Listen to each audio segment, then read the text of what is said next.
नमस्कार, मी मनाली विनोद मालणकर. हरे कृष्णा. सफला एकादशी.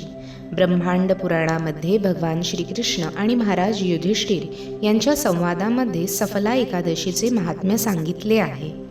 युधिष्ठिर महाराजांनी विचारले, हे स्वामीन, पौष महिन्याच्या कृष्ण पक्षामध्ये येणाऱ्या एकादशीचे नाव काय?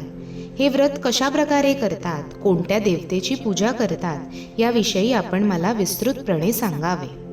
भगवान श्रीकृष्ण म्हणाले, हे राजेंद्र, मोठमोठे यज्ञ संपन्न केल्याने होणाऱ्या आनंदापेक्षा या व्रताचे पालन केल्याने मला होणारा आनंद पुष्कळच मोठा आहे. त्यामुळे यथाशक्ती प्रत्येकाने हे व्रत करावे. विधीपूर्वक या दिवशी व्रत करावे. भगवान श्री नारायणांची पूजा करावी. ज्याप्रमाणे नागांमध्ये शेषनाग, पक्ष्यांमध्ये गरुड, देवतांमध्ये श्री विष्णू आणि मानवांमध्ये ब्राह्मण श्रेष्ठ आहेत, त्याचप्रमाणे सर्व व्रतांमध्ये एकादशी तिथी श्रेष्ठ आहे. हे राजन, सफला एकादशी दिवशी नाममंत्राचे उच्चारण करीत फळे अर्पण करून भगवान श्रीहरींची सेवा करावयास हवी. नारळ, सुपारी, लिंबू, डाळिंब, चांगले आवळे, लवंगा, बोरे तथा आंबे इत्यादी फळे अर्पण करून श्रीहरींची पूजा करावी. धूप दीप अर्पून भगवंतांची अर्चना करावी. सफला एकादशीस विशेष करून दीपदान करण्याचे विधान आहे. रात्री वैष्णवांच्या संगतीमध्ये भगवत कथा कीर्तन करीत जागरण करावे. सहस्रो वर्षे तपस्या करून जे फळ प्राप्त होत नाही ते केवळ या दिवशी जागरण केल्याने प्राप्त होते. ही नरश्रेष्ठा, आता सफला एकादशीची शुभदायी कथा ऐक. प्राचीन काळी चंपावती नावाची सुंदर नगरी होती. कोणे एकेकाळी ती महाराज महिष्मतांची राजधानी होती. राजश्री महिष्मतांना 5 पुत्र होते. त्यातील जो ज्येष्ठ पुत्र होता तो नेहमी पापकर्मामध्ये रत होता. तो परस्त्री गमन करणारा आणि वैश्यासक्त होता. त्याने आपल्या पित्याचे सर्व धन पापकर्मांमध्ये नष्ट केले. तो नेहमी दुराचार परायण आणि ब्राह्मणांचा निंदक होता. वैष्णवांची आणि इतर देवतांची देखील तो नेहमी निंदा करीत होता. आपल्या मुलाचे असे पापाचरण पाहून महिष्मत राजाने त्याचे नाव लुंभक असे ठेवले. काही दिवसांनी पिता आणि इतर भावांनी मिळून त्याला राज्यातून बाहेर काढले. लुंभक त्यानंतर गहन वनामध्ये निघून गेला. तेथेच राहून तो येणाऱ्या जाणाऱ्या नगरवासियांना लुटू लागला. एक दिवस तो चोरी करण्यासाठी नगरामध्ये गेला. तेव्हा त्याला सैनिकांनी पकडले. परंतु जेव्हा त्यांना शिपायांना सांगितले की मी महिष्मत राजाचा पुत्र आहे, तेव्हा त्यांनी त्याला सोडून दिले.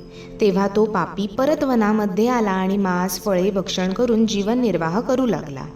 त्या दृष्टाचे विश्रामस्थान पिंपळाच्या वृक्षाखाली होते. तो अतिशय प्राचीन वृक्ष होता. त्या वनामध्ये तो वृक्ष म्हणजे एक महान देवता मानली जात होती. पुष्कळ दिवसानंतर एक दिवस संचित पुण्याच्या प्रभावाने त्याने नकळत एकादशी व्रताचे पालन केले.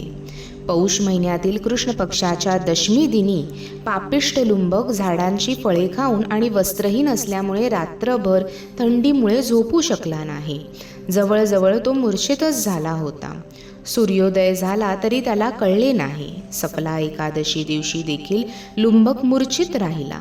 मध्यान्ह झाली, त्यानंतर तो शुद्धीवर आला. त्यानंतर उठून इकडे तिकडे पाहत एखाद्या लंगड्या व्यक्तीप्रमाणे चालत दाट वनामध्ये निघून गेला.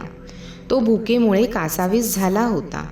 हे राजन, त्यावेळी पुष्कळ फळे घेऊन लुंबक विश्रामस्थानावर परतला. त्याचवेळी सूर्यास्त झाला. त्यामुळे ती फळे वृक्षाच्या खोडामध्ये ठेवली आणि प्रार्थना केली की भगवान लक्ष्मीपती विष्णू या फळांचा स्वीकार करोत. असे म्हणून त्याने रात्री झोप घेतली नाही. त्यामुळे नकळत त्याच्याकडून व्रताचे पालन झाले. त्यावेळी आकाशवाणी झाली, हे राजकुमार, सफला एकादशीच्या प्रसादामुळे तुला राज्य आणि पुत्र प्राप्त होईल. त्यानंतर त्याच्यामध्ये परिवर्तन झाले. त्यावेळेपासून त्यांनी आपली बुद्धी भगवान श्री विष्णूंच्या भजनामध्ये लावली. त्यानंतर तो आपल्या वडिलांकडे परत आला.